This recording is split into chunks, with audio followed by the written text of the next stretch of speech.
Жігіттер işler olsun. Eyle görüşüp falanlaşıp görüşüp olayım. Falandaşsana. 16 sentябрда үйім өрттеніп кеткен. Ошо байланыштуу мына Кыргызстан мага үй салып берди, мынандай заманбап кылып.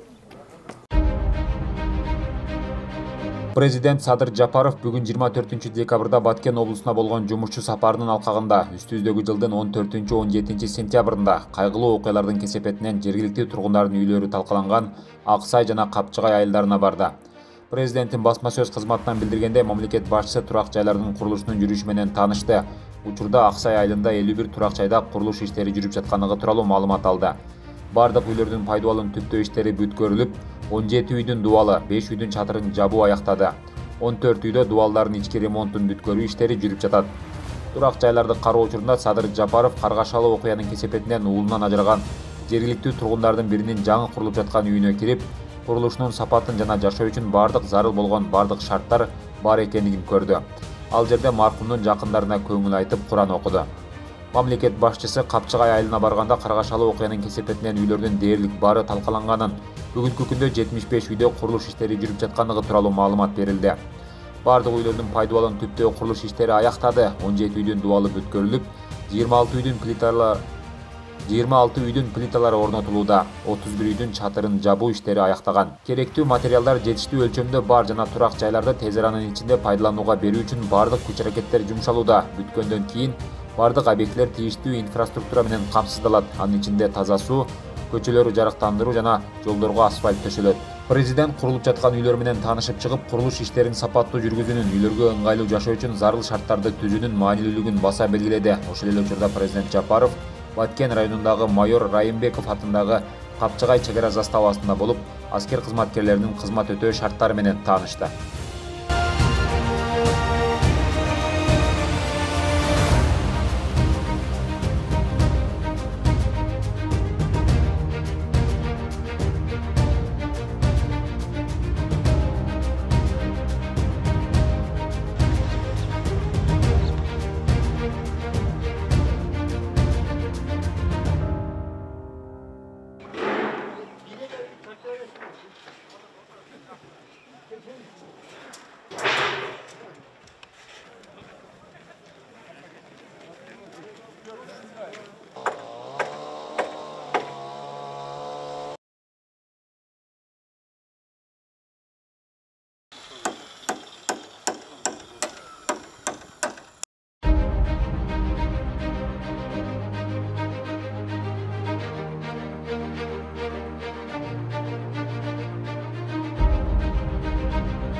Президент Садыр Жапаров Баткен облусуна болгон жумушчу сапарынын алкагында Миңөрүк жана Достук айылдарына барды. Мамлекет башчысы аталган чек арадагы айылдарда үйлөрдү куруу жана калыбына келтирүү иштери менен таанышты.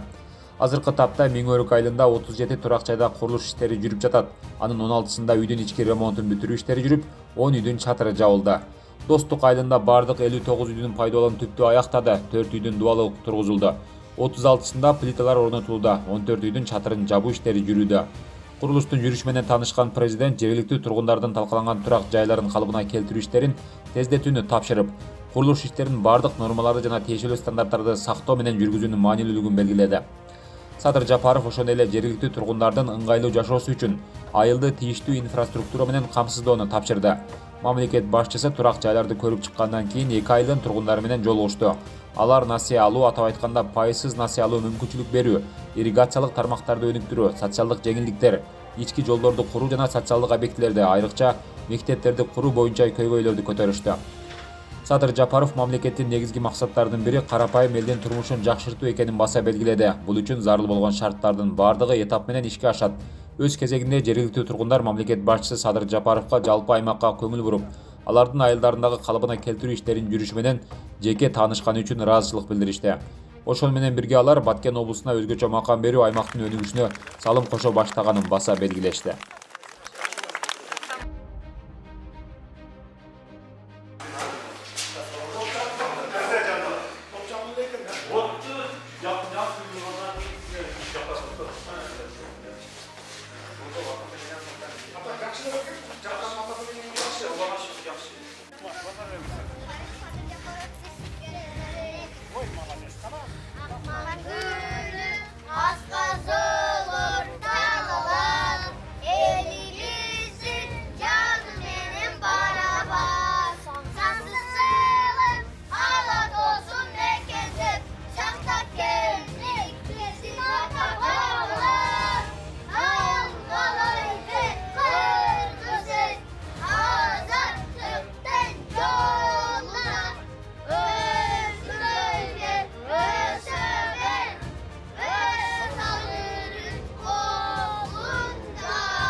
Жактуу үйүң бар, жакшылабы?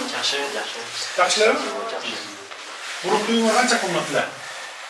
8 комнаталы, мансардный дом эле да. Мындайынан карап турган болчу, азыр эми бүгүн күнчүлүк карап жакшы болуп калды. Буюрса жакшы. Жакшы болсо болду. Жакшы. Канча балаң бар? 4 5 бала бала менен де. Эркек 3 кыз, а? 3 уул 2 кыз. 3 уул эркек. Жакшы.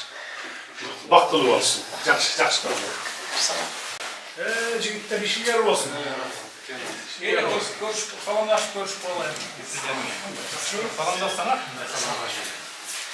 Ушул айылдын тургундары сандырмак болчу. Айылдын тургундары, местник балдар, өздөрү куруп атат. Оларды азыр мурун биринчи кийине болуп калды. Азыр бүт ушундай материалдар киргизип атат. Биз сразу куруп аткангачы. Бүт бар иштеп атат. Мен Аксай айылынын тургуну Назаралиев Талаймын. Şu kuruluş boyunca 16 sentyabrda үйүм өрттөнүп кеткен. Ошо байланыштуу мына Кыргызстан мага үй салып берди, мынандай заманбап кылып. Заманбап үй салып берди. Мурунку үйүмө салыштырмап кыйла эле жакшы.